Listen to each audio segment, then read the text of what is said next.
Okay, here it is, all finished now, put back together.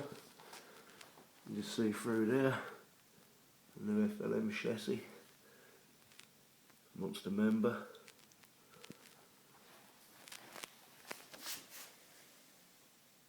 Underneath there,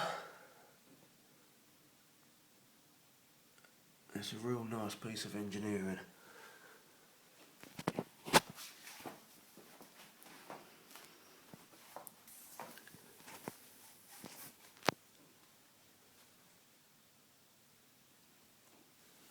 Okay, let's take off the top.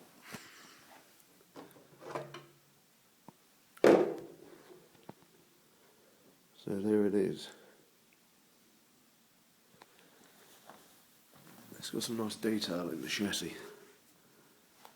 See there, the alley aerial mount. Also underneath, oh, you can't really see it,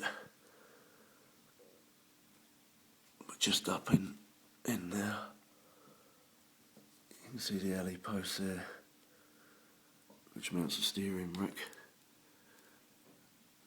I don't know if you can see that very well. It's got the FLM centre drive shafts with the cups.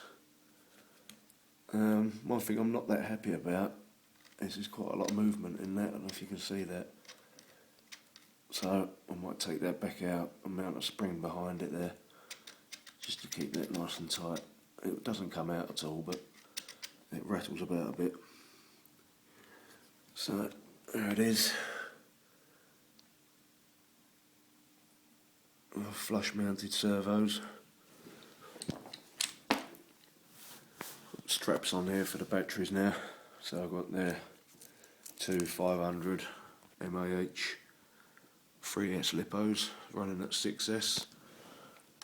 See the way it's configured in there. I've mounted the switch now onto the back of the actual ECS, sorry. Before I had it mounted up there, but I found every time that these bend it sort of breaks the wires on the switch, so I mounted it up there now.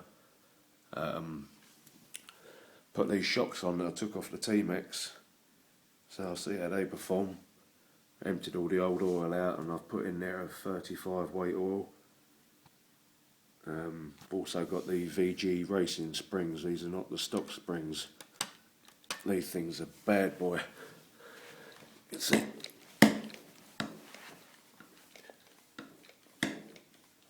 It's running pretty smooth now. I haven't gone out and taken it for a test drive today. It's been chucking it down with rain, so I also want to try and mount my RPM centre brace in there, the plastic shield, just to try and cover that up a bit, try and stop a lot of the mud from flying up from underneath.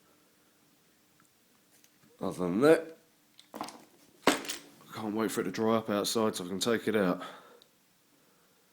There you go, folks.